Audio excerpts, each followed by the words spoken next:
같이 한번 은혜 받는 그런 시간이 되기를 소망합니다. 아멘. 예. 자, 제목을 같이 한번 읽어볼까요? 시작. 아침에 나의 기도. 예. 그 본문을 계속 읽으면서 같이 이렇게 말씀을 나눌 것이니까 그렇게 이해해 주시길 바랍니다. 아침에 나의 기도라는 의미는 유대인들은 일반적으로 그렇습니다. 하루의 시작은 저녁이죠. 그러죠? 저녁이 시작이에요. 우리는 시작이 아침이죠. 근데 유대인들은 저녁이 시작입니다. 저녁이 되면 아침이 되니 라고 해서 그 첫째 날 그렇게 창세기 말씀하고 있죠. 자, 그래서 저녁부터 시작해서 기도해요. 기도하고 나서 아침에는 내 기도에 하나님이 어떻게 응답하시는가를 기대하는 거예요. 그렇죠? 네. 자, 그러면 오늘 이 시는 어떤 내용이냐면, 자, 마스길, 그렇게 여러분 그 시의 제목을 보면 마스길 그렇게 적어져 있죠. 그게 바로 교훈의 시라는 뜻입니다. 그리고 마을랏드안롯이라고 하는 내용이 아마 어떤 성경은 기록이 되어져 있을 것입니다. 그 내용의 의미는 뭐냐면 바로 질병의 노래, 고통자의 노래라는 뜻입니다. 그러니까 아마 이 시편 기자는 소시적부터 그런 중병을 앓았는가 봅니다. 그리고 점점 더 그 병이 심해지고 그러면서 주위의 환경들이 연약해졌겠죠. 그러면서 이렇게 이 찬송했던 시가 바로 시편 88편의 말씀이 되겠습니다. 자, 그럼 저자는 누구냐면 헤만이라는 사람이죠. 그 헤만을 우리가 성경에 찾아보면 열왕기상 4장 30절로 31절 말씀을 보면 솔로몬의 지혜가 동양 모든 사람의 지혜와 애굽의 모든 지혜보다 뛰어난지라 저는 모든 사람보다 지혜로워서 에스라 사람 메단과 마오리 아들 헤만과 갈골과 다르다보다 나음으로 그 이름이 사방 모든 나라에 들렸더라. 그러니까 그 당시에 지금 이제 시편은 150편이잖아요. 그 중에서 73개의 시편은 다윗이 기록했고, 그리고 그 나머지 부분은 몇 사람 고라 자손들, 아삽들, 그리고 이제 솔로몬의 그런 시로 이 시편 전체가 구성이 되어져 있지요. 자, 그런 중에 이제 이 솔로몬은 누구죠? 지혜로운 사람. 그래서 동양의 모든 사람, 동양은 어딜까요? 메소포타미아, 가나안을 중심으로 메소포타미아 그쪽 지역. 그래서 그 동방 박사들, 그런 사람들의 출신이 바로 동양이고, 그 가나안을 중심으로 서쪽은 어디냐? 애굽입니다. 그러니까 이 메소포타미아나 애굽의 모든 지혜 있는 사람보다도 이 솔로몬은 가장 지혜롭다라고 하는 소문이 모든 곳에 이렇게 퍼졌다라는 거예요. 그런데 그런 가운데 이 솔로몬의 지혜와 견질 수 있는 사람 중에 지혜로운 사람이 몇 사람이 있는데, 그 사람 중에 한 사람이 누구냐면 바로 마오리 아들 헤만이었습니다. 여러분, 우리가 보통 지혜를 얘기할 때 지혜가 뭐죠? 그렇죠. 여호와를 경외하는 것이 지혜와 지식의 근본이라고 그랬죠. 그러니까 지혜는 뭐냐? 나를 아는 거예요. 근데 내 자신을 우리가 어떻게 알 수 있나요? 오늘 과학은 발전해 가지고 생물학적으로, 화학적으로, 심지어는 유전학적으로, 정신적으로 진짜 뭐 내시경이고 엑스레이고 또 CT나 MRI나 그런 걸 통해서 우리 심지어는 DNA 그리고 그 게놈이라고 하는 우리 어떤 그런 유전자의 모든 그런 정보까지 다 파헤쳐 놨습니다. 근데 그렇게 해서 우리 인간을 우리가 알 수 있느냐 하는 거예요. 우리 인간 스스로 알 수 없습니다. 왜냐하면 우리 인간은 영적인 존재입니다. 그리고 하나님께서 지으셨습니다. 나를 지으신 하나님을 알지 못한 상태에서 나를 알 수 있다는 것은 여러분 언어도단이죠. 하나님을 알지 못하고는, 나를 지으신 분을 알지 못하고는 나를 알 수가 없어요. 왜 나를 지었는지, 지어서 전 나를 통해서 무엇을 하기를 원하시고, 그리고 어떠한 삶을 살아야 될 것인가를 하나님을 알지 못하고는 생물학적으로, 화학적으로, 유전학적으로 모든 것을 잘 알 수는 있겠지만 그 영적인 하나님과의 관계 속에서의 나의 어떤 그런 존재를 알 수 있는 것은 어렵습니다. 그래서 정말 참 지혜는 뭐냐? 하나님을 아는 거예요. 하나님을 알면 나를 알 수 있습니다. 아멘. 여러분, 정말 하나님의 말씀을 통해서 하나님을 알아가시기를 바랍니다. 그럴 때 내 자신을 알아가는 거예요. 그게 지혜로운 사람이 되는 것입니다. 어리석은 사람은 하나님이 없다고 그런다고 그랬어요. 아멘. 예. 자, 이 시편 88편은요 애통으로 시작했다가 비통으로 끝납니다. 보통 시편이 힘들고 어렵잖아요. 그럼 하나님 앞에 부르짖는다고요. 그러면 반전이 있어요. 시편의 내용 속에. 그러나 내가 기도했더니 하나님이 이렇게 응답하셨다. 나의 원수들을 하나님이 다 제거해 주셨고 나의 문제를 해결해 주셨다.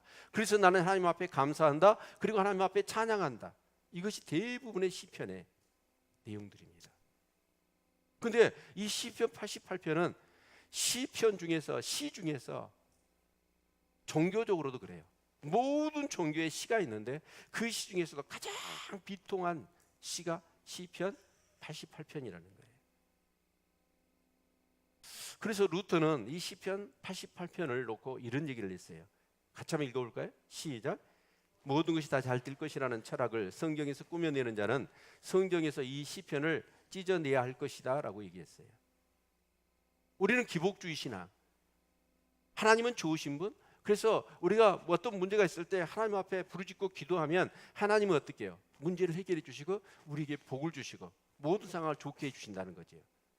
이것이 대부분 우리가 신앙생활 하는 데 있어서의 어떻게 보면 굉장히 이렇게 모티브가 되기도 하고 그런 목적으로 신앙생활을 하고 그렇게 하나님을 인식하는 경우들이 참 많이 있습니다.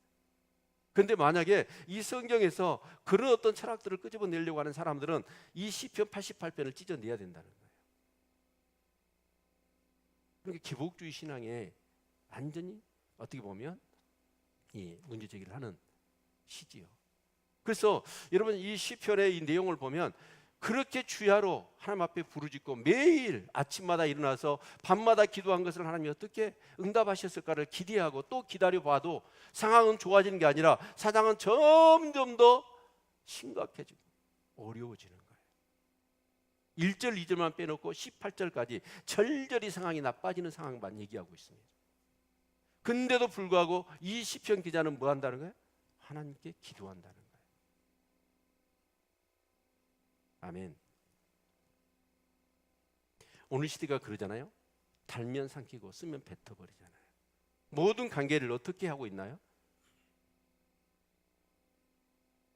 하나님도 그렇게 하나님을 찾아서 하나님이 복을 주시고 뭔가 내게 좋은 것을 주시면 정말 하나님을 섬겨요. 그런데 하나님을 섬겨도 상황이 나빠집니다. 문제가 있어 기도하고 더 열심히 신앙생활 해보지만 오히려 내 삶 가운데 어려움이 더 가중되어지고 그럴 때 대부분의 사람들은 기도의 힘을 잃어버려요. 믿음을 잃어버려요. 하나님을 떠나버립니다.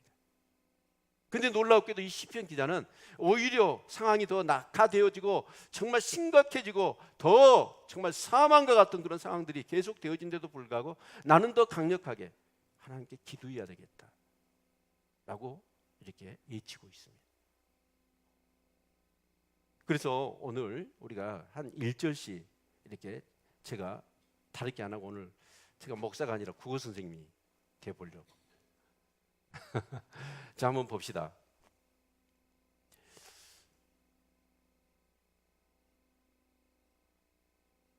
여기를 보시면 죄송합니다.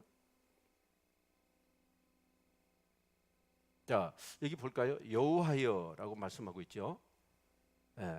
그래서 제가 구속사나 창세기 강의를 할 때 여호와라는 이름은 하나님의 본 이름입니다.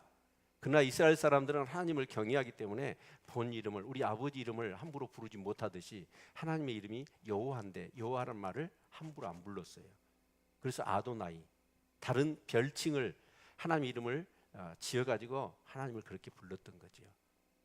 근데 이 여호와는 하나님의 이름의 본 이름이죠. 그러나 이 여호와라는 이름의 뜻은 두 가지입니다. 하나님 혼자를 얘기할 때는 출애굽기 3장 4절인가요? 나는 스스로 있는 자 아니라 여호와란 말은 I am who I am. 나는 스스로 있다. 그 얘기죠. 그러나 두 사람과의 관계, 특히 우리가 기도할 때는 이 여호와라는 말은 뭐죠?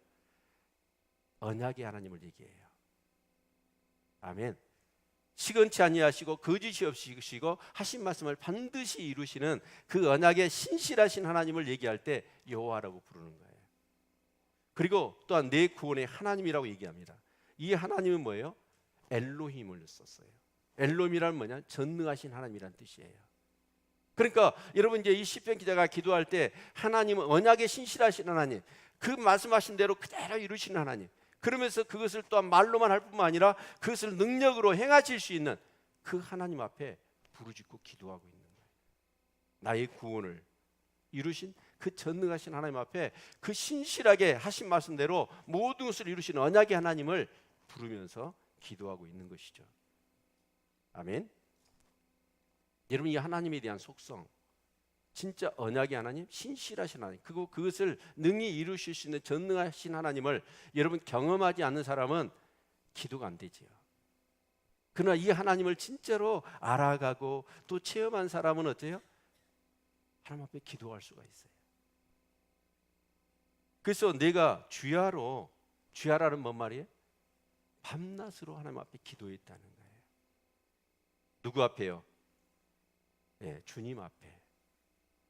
여러분 정말 그렇습니다. 내가 어떤 어려운 문제가 있고 어떤 심각한 문제가 있고 그런다 할지라도 여러분 그것이 중요한 게 아니에요. 그것을 누구 앞에 가져오느냐가 중요한 거예요. 그걸 하나님 앞에 가져왔다는 거예요. 아멘. 그러면서 2절에 나의 기도로 주의 앞에 달하게 하시며 주의 길을 나의 부르짖음에 기울이소서. 그래서 내 기도에 응답해 달라 라고 부르짖고 있는 것이죠. 그리고 이제 3절을 보시면 대전 나의 영혼에 곤란이 가득하며, 여기서 영혼의 곤란이 가득하다라고 하는 의미를 우리가 한번 되새겨 봐야 돼요. 영혼의 곤란이 있다, 몸에 곤란이 있다 그러면 뭐 질병이 생긴 거나 그런 거잖아요. 근데 영혼의 곤란이 있다는 건 뭐죠? 우리 영혼은 하나님을 신뢰하는 거예요. 하나님과의 관계하는 것이죠. 그런데 자기가 기도해서 문제가 생겨서 질병 때문에 힘들어서 하나님 앞에 막 주야로 주님 앞에 와서 여호와 하나님, 전능하신 하나님, 나 구원의 하나님, 내 질병을 치유해 주세요 라고 기도를 했는데 그 치유가 된 게 아니라 오히려 병세만 더 악해지는 거예요. 상황은 더 열악해지는 거예요. 그러다 보니까 영혼에 곤란이 온 게 뭐냐면 하나님에 대한 신뢰, 하나님에 대한 믿음이 흔들리는 거예요. 하나님은 나를 버린 걸까? 아니면 하나님은 아예 없는 걸까? 이런 영혼에 큰 그런 곤란한 갈등이 생겼다라는 것이죠. 그래서 그 영혼의 곤란이 가득하며 나의 생명은 음부에 가까워서오니, 음부라는 건 뭐예요? 지옥으로도 표현하지만 바로 죽음을 얘기합니다. 죽음에 가까웠다. 그 질병 때문에 점점 이제 죽음에 다다랐다. 그런데요, 이런 상황 속에서 나는 무덤에 내려가는 자와 함께 인정이 되고, 여기서 인정됐다는 말을 우리가 주목해 봐야 합니다. 그러니까 이제 완전히 죽음이 가까워, 질병이 더 심해진 거야. 그러니까 이제 자기를 아는 사람들이 자기에게 찾아와 가지고, 아니면 자기 가족 중에, 자기의 어떤 그런 자녀들 중에 이제 자기를 보면서 어떤 말을 해요? 무덤에 내려가는 자와 함께 인정이 됐다는 말은 그 사람이 그렇게 인정해 버리더라는 거예요. 우리 그렇잖아요. 이렇게 이 오랜 질병으로 이렇게 누워 있으면 이제 거기에 만성이 돼갖고 주위에 오는 사람들이 뭐라고 얘기를 해요? 이런 얘기를 할 수 있지 않겠어요? 오메, 우리 어머니 수공장 다 돼버렸네, 이렇게 얘기를 하는 거야. 근데 이 사람은 정작 어째요? 의식이 뚜렷해. 근데 주위 사람들이 와가지고 이 사람 인생 끝났구나, 이런 얘기를 하더라는 거예요.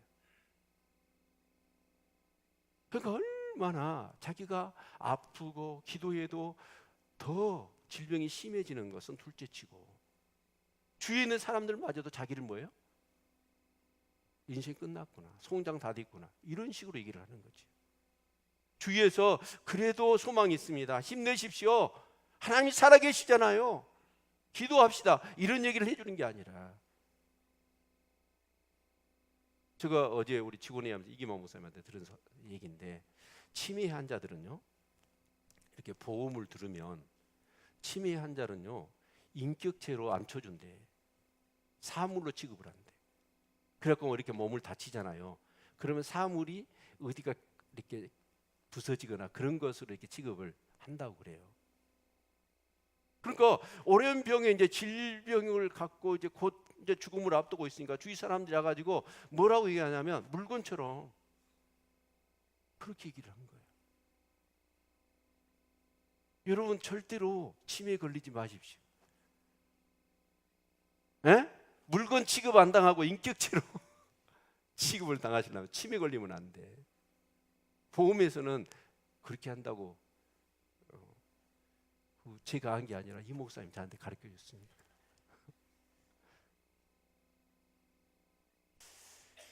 여러분 정말 우리가 힘든 건, 애롭다는 것은 뭐죠? 혼자에서 애로운 것도 있지만 가장 큰 애로움은 뭐예요?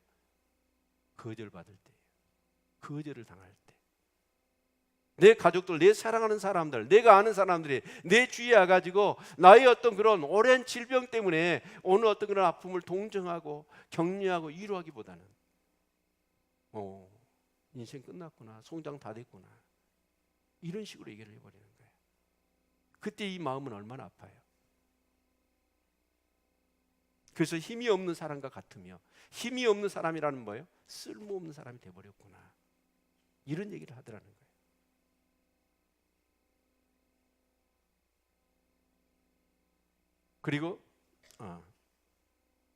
그리고 사망자 중에 던지운 바 되었으며 살육을 당하여 무덤에 누운 자 같으니이다. 자기는 이제 완전히 이 사람도 그렇게 인정하고 있고 모두가 그렇게 알고 있다라는 거예요. 그래서 자기는 뭐예요? 이제 살육을 당하여 무덤에 누운 자 같다. 주위 사람들부터 이미 그냥 사형 선고 당해서 죽은 자 같다라고 얘기하는 거예요.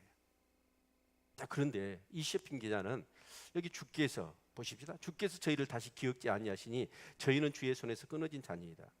여러분 아는 사람들, 사랑하는 사람들, 주위 사람들이 다 자기를 송장 다 됐고 인생 끝났다라고 얘기해도 괜찮아요.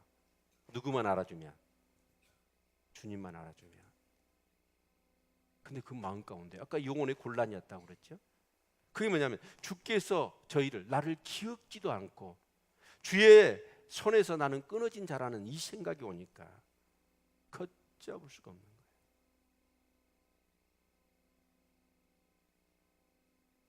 우리가 그렇잖아요. 우리 살다가 힘들어요. 힘들어서 하나님 앞에 기도해요. 근데 문제는 해결이 안 돼요. 문제는 더 나빠져요. 그러더라도 하나님이 이 말씀 한마디만 하면 힘이 나잖아요. 너는 내 아들이라. 내가 너를 사랑한다. 이 말 한마디만 들어도 힘이 나잖아요, 우리는. 그런데 여러분 이 시편 기자는 어때요? 상황도 더 열악해졌지. 하나님 앞에 기도했더니 하나님 나를 기억하지도 않고 주님의 그 은혜의 손길 아래서 나는 완전히 끊어진 자라는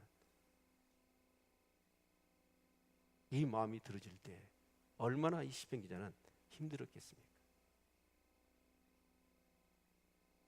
그런데도 불구하고 이 시편 기자는 어쩌죠? 계속해서 주님을 불러요. 주님이란 말이 무슨 뜻이죠? 나의 주인이란 뜻이에요. 아멘. 그래서 6절을 보시면 주께서 나를 깊은 웅덩이 어두운 곳 음침한 데 두셨다면, 여러분 보십시오.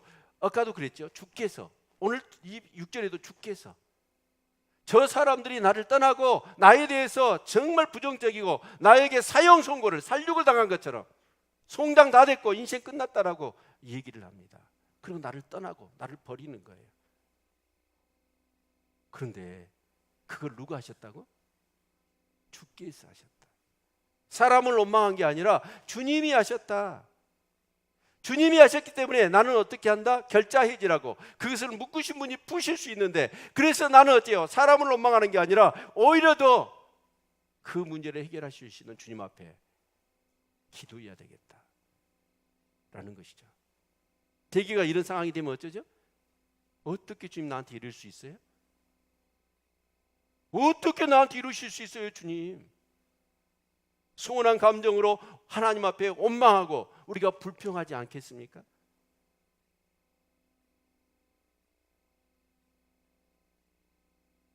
(7절도) 주의 노가 나를 심히 누르시고 주의 모든 파도가 나를 괴롭게 하셨나이다. 누가 하셨다는 거예요? 주님의 진노, 주님의 그 파도가, 이 파도란 말은 뭐예요? 불가항력적이라는 거예요.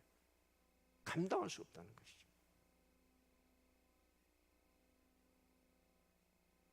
그리고 8절 보시면 주께서, 여기도 보면 주께서 나의 아는 자로 내게서 멀리 떠나게 하시고 나로 저에게 가증되게 하셨사오니 나는 갇혀서 나갈 수 없게 되었나이다. 내 주위에 아는 사람이 다 나를 떠났어요. 그리고 그들이 나를 뭐라고 그래요? 가증되게. 가증된단 말은 여러분 정말 중병에 씻지도 못하고 고름에 욕창에 막 그러니까 냄새가 나고 이게 더럽고 가증하다 라고 하면 사람들이 내게서 떠나버리는 거예요. 그러더라도 내가 힘이 있으면 일어나서 그 사람들을 찾아갈 텐데 나는 갇혀있는 존재가 됐으니까 어떤 것도 할 수 없다는 것이죠. 그래서 곤란으로 인하여 내 눈이 새하였나이다. 곤란으로 인하여 눈이 새하였다. 울고 또 울고 또 울었어요. 하나님 앞에 부르짖고 울며 또 울다 보니까 여러분 그렇게 울면 어떻게 되죠? 눈이요 짓물러요. 그 눈물을 훔쳐내고 또 훔쳐내고 또 울고 하다 보니까 짓물려 가지고 이 눈이 어때요? 완전히 상처투성이야. 그래서 앞이 보이질 않아. 여러분 그런데도 이 시편 기자는 어때요? 이 정도 되면 주님 나 이제 기도가 뭐고 필요 없어요. 내 인생 끝내주세요. 또 어떤 심한 사람은 어때요? 하나님 없어 라고 하나님 떠나버립니다. 근데 이 시편 기자는 뭐예요? 여호와여 내가 매일 주께 부르며 주를 향하여 두 손을 들었나이다. 여러분 생각해 보시오. 우리가 기도할 때 두 손 들고 기도하는 거 쉬워요 어려워요? 한 5분 해보십시오. 이 어깨가 무게가요 천근만근이야. 10분 20분 하는 건요 정말 힘들어요. 근데 죽음을 앞두고 있는 이 사람이었죠. 이 어깨에 든다는 것 자체가 기적이죠. 그 두 어깨의 무게는 얼마나 크게 와 닿았겠습니까? 큰 짐이죠. 그런데 그렇게 기도해도 하나님 내 기도에 응답하지 않고 문제는 더 심각해짐에도 불구하고 이 시편 기자는 그 주께서 모든 걸 하셨으니까 주님이 푸셔야 됩니다. 주님만이 푸실 수 있습니다 라고 오히려 더 강력하게 기도하겠다는 것이죠. 더 강력하게. 어째 여러분 그럴 수 있나요? 여러분의 믿음, 저와 여러분의 믿음은 어떤가요?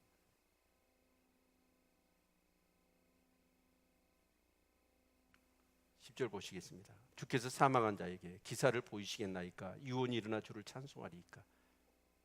여기서 사망한 자에게 기사를 보여요. 기사를 보여요. 크고 놀라운 일을 하나님이 보이셨어. 그러면 어째 그 기사의 목적은 뭐죠? 정말 주님께서 놀라운 일을 행하셨다라고 증거하는 거잖아요. 기사의 목적은. 그런데 내가 죽어버리면 그 기사를 어떻게 증거하겠냐는 거예요. 유언이 일어나 주를 찬송하리까? 죽은 사람의 영혼을 얘기하는 거예요. 내가 죽어버리면 어떻게 주님을 찬송하겠습니까? 11절 주의 인자하심을 무덤에서 주의 성실하심을 멸망 중에서 선포할 수 있으리까? 그 주의 인자는 뭐예요? 사랑이죠. 헤세드. 주의 사랑을 어떻게 무덤에서 그리고 주의 성실하심을 내가 죽음 멸망 가운데서 선포할 수 있겠습니까? 내가 죽어버리면. 12절 흑암 중에서 주의 기사와 이즘의 땅에서 주의 의를 알 수 있겠습니까? 하나님 주의 의를 더 알고 싶은데 내가 죽으면 알고 싶어도 알 수 없잖아요. 증거하고 찬양하고 선포하고 싶고 알고 싶은데 내가 죽으면 할 수 없으니까 내 육이 있는 이때에 하나님 나를 고쳐주셔서 주님의 그 기사를 증거하고 더 찬송하고 그 영광을 선포하게 해달라고, 나를 고쳐달라고 더 부르짖겠다는 거예요.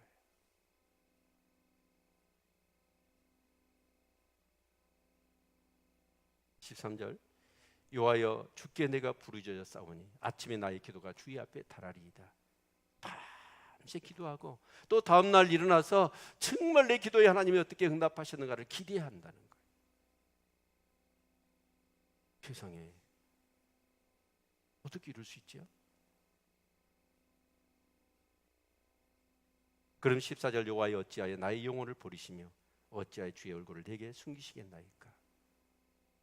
그렇게 하나님 앞에 또 아침에 기대하고 정말 밤새 기도하고 아침에 일어나서 하나님이 어떻게 응답하실까? 근데 좋아지기는커녕 심지어는 어째요? 하나님 나를 버리시고 그 얼굴을 내게 숨겼다는 거예요. 한 번도 내 기도에 응답하시지 않고 기미조차도 보이지 않고 상황도 나빠졌다는 것이죠.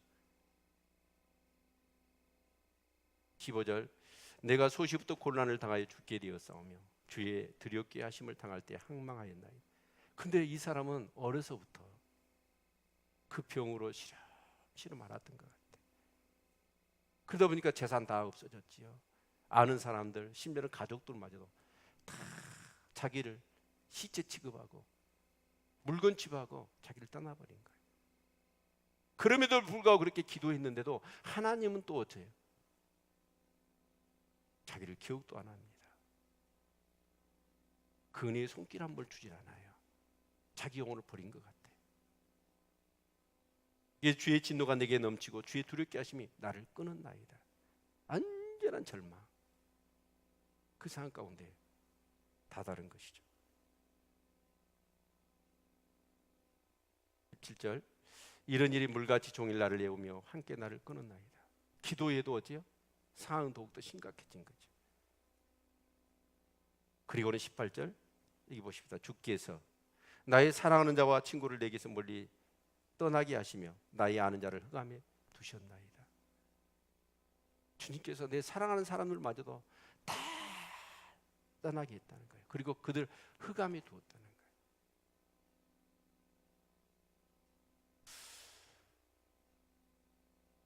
여러분 이 시편 기자는 도대체 어떤 신앙이기에 기도에도 응답이 없고 오히려 점점 상황은 나빠지고 오히려 주님도 나를 기억하지도 않고 그 주의 선에서 끊쳐지고 그 영혼이 버림받은 그런 상황인데도 불구하고 오히려 그러면 그럴수록 이 시편 기자는 더 기도하겠다는, 더 강력하게 기도하겠다는 거예요. 여러분 이 신앙은 어떤 신앙일까요? 실제적으로 이 시편 기자의 삶이 내 삶 가운데 그대로 이루어진다면 아마 주위 사람들 가만히 안 있을 거예요.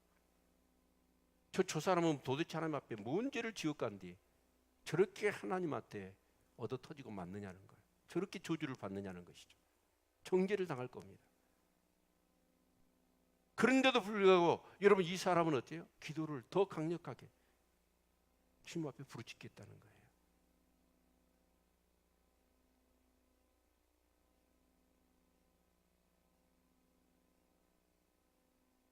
안산 빛교회에 유재명 목사라는 분이 계십니다.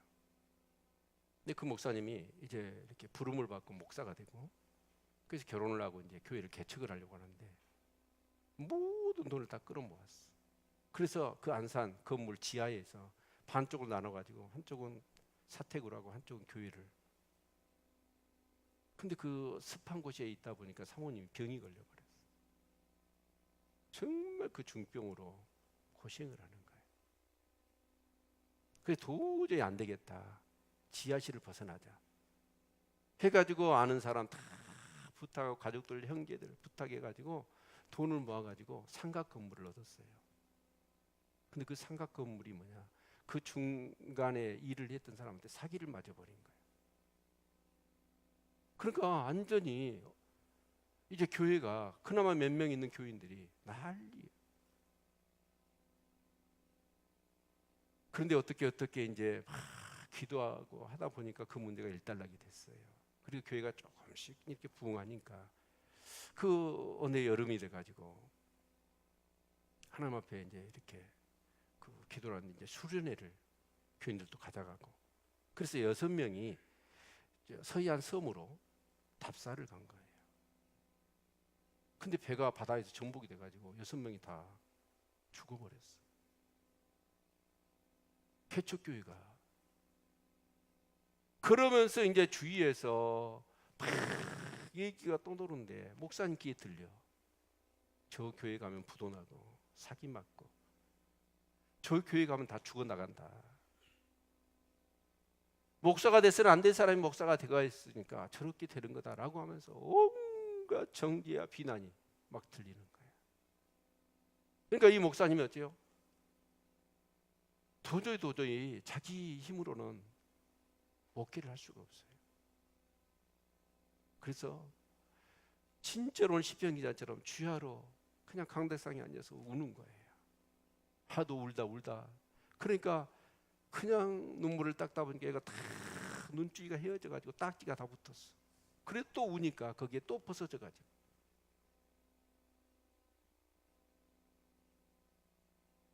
그래서 그래도 이 목사님은요 막 그렇게 이제 기도밖에 할 것이 없잖아요.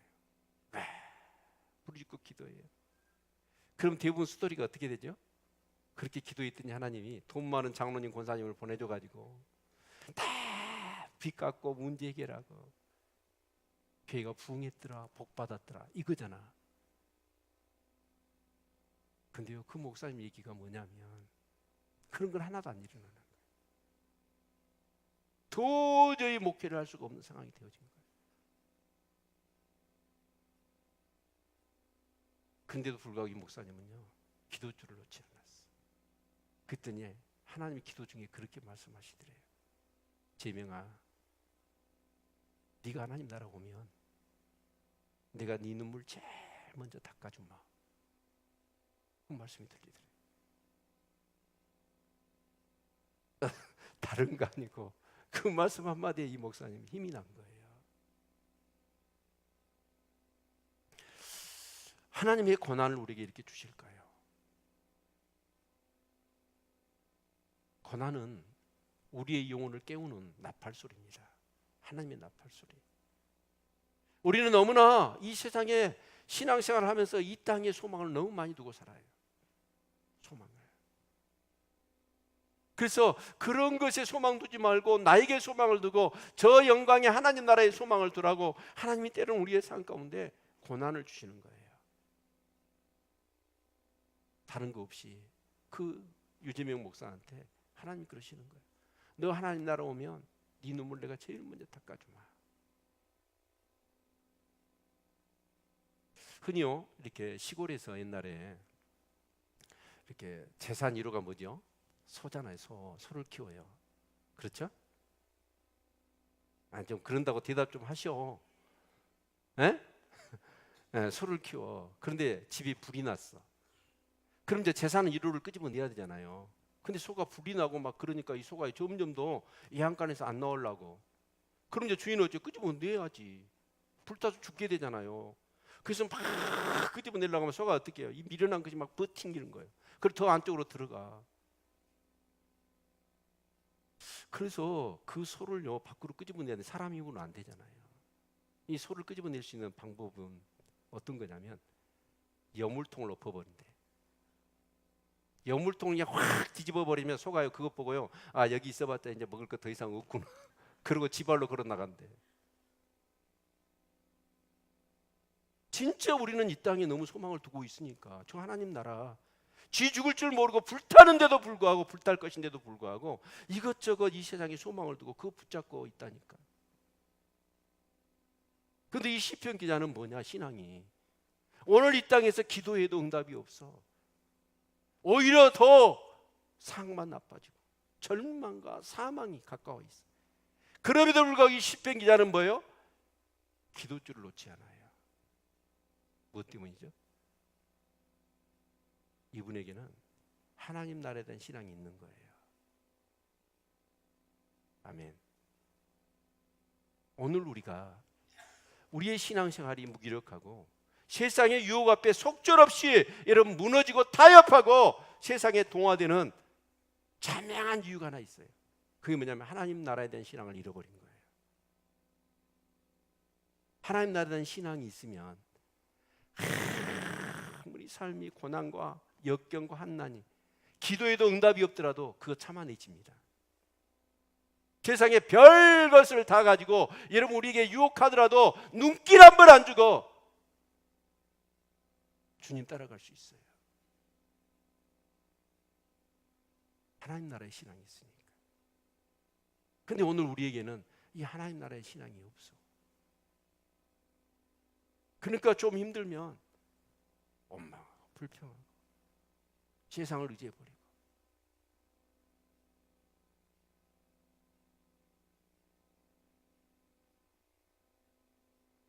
제가 아내가 하지 말아야겠는데 해야 되겠습니다.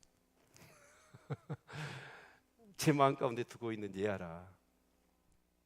여러 번 했다고 하지 말라고 그러더라고요. 근데 주님이 십자가에 죽으신 거 여러 번 했잖아요. 맨날 하잖아요. 그러면 그만해? 그 제가 이 말로 반박했습니다. 전주에서 이렇게 선교사님이 오셔서 전주에, 옛날 전주가 안주였나요? 큰 고을이었잖아요. 그 선교사님이 아마 그곳에 오셔서 이제 복음을 전하고 이렇게 목회를 하신 것 같아요. 그래서 아주 신실한 김집사라는 분을 만납니다. 그래서 둘이 이제 재미있게 교회를 가정집부터 시작해가지고 이제 교회가 점점 이제 커진 거지요. 그래서 이제 선교사님 사역이 이제 전주뿐만 아니라 군산이고 막 이쪽으로 막 이제 옮기다 보니까 자리를 빌 때가 많아. 그래서 이 김집사님한테 교회를 많이 맡기고 이제 예부 사역들을 많이 하는 거예요. 그러니까 이제 김집사님이 진짜 교회에서 정말 중요한 일꾼이 된 거지요.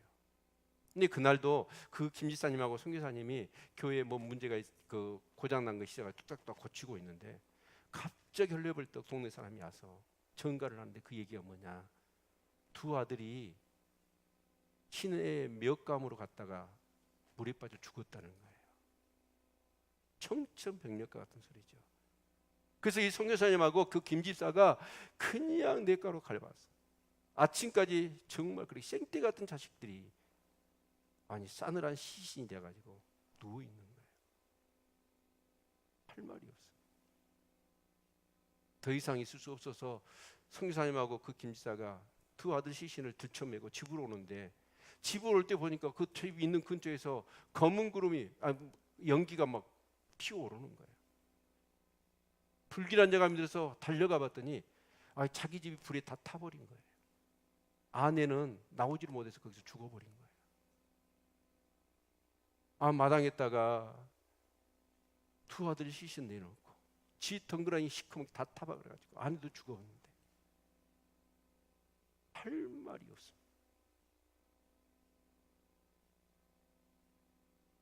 근데 선교사님이 그래도 자기가 목회자인데 이 영혼한테 뭔가 위로의 말을 주고 싶은데 할 말이 생각이 안 나더라. 그래서 선교사님이 하나님께 기도를 하는 중에 뭔가 감동이 있어서 그 김집사님한테 한마디를 끄집어낸 거예요. 집사님은 지금 이 자리에서 하나님을 마음껏 녹여도 누구 하나 집사님한테 손가락질 안 할 겁니다.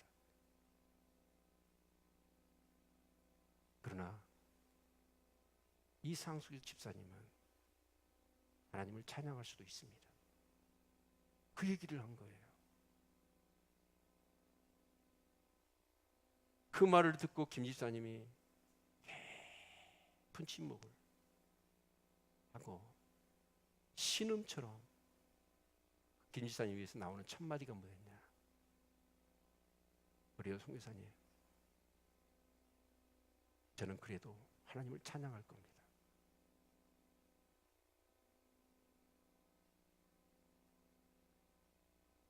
이런 상황인데도 하나님을 나는 인정하고 찬양하겠다는 거예요. 오늘 이 시편 기자가 어떻게 보면 그 상황이 그와 똑같은 것 같아요. 그렇게 주야로 기도하고 아침에 일어나 또 기도 응답을 기대하고 그런데도 불구하고 모두 상황은 열악해지는 거죠. 그럼에도 불구하고 이 시편 기자는 기도줄을 놓지 않겠다는 거죠. 하나님 나라는 이런 자의 것이지 않겠습니까? 아멘. 여러분, 우리가 찬양하는 찬양의 내용 중에 예수는 그리스도다. 초대교회 종교개혁 시대 때 보십시다. 사람이 사람을 죽이고 싶겠어요? 그래서 크리스찬들에게 사정을 합니다. 예수가 그리스도라는 말만 하지 말아라. 그럼 살려줄게. 근데 그때 많은 크리스찬들은 어떻습니까? 예수가 그리스도라는 것을 여러분 입으로 시인해요. 그리고 목이 잘려서 죽어요. 그 신앙의 고백만 제발 하지 말아라. 그러면 살려줄 테니까. 근데도 불구하고 예수는 그리스도라는 것을 부인을 하지 않아요. 그리고 죽어요. 오늘 이 시편 기자의 이 신앙이 뭐고, 그렇게 그 말 한마디만 안 하면 될 텐데 그 신앙의 고백을 하면서 죽어가는 사람들의 신앙은 뭔가요? 여러분, 진짜로 하나님 나라의 백성은 그 믿음으로 사는 겁니다. 이 땅에서 모든 것이 절망으로, 한난으로, 역경으로 더 심해지고 살 소망이 끊어진다 할지라도 그럼 주님 붙들고 믿음으로 나아가는 거예요. 여러분, 정말 이 신앙을, 하나님 나라의 신앙을 회복하고 어떤 경우라도 타협하지 않고 믿음을 지키시고 승리하는 우리 모든 성도님들 되시기를 축원합니다. 우리 오늘 말씀을 잠깐 이렇게 복수노트 한번 써보시죠.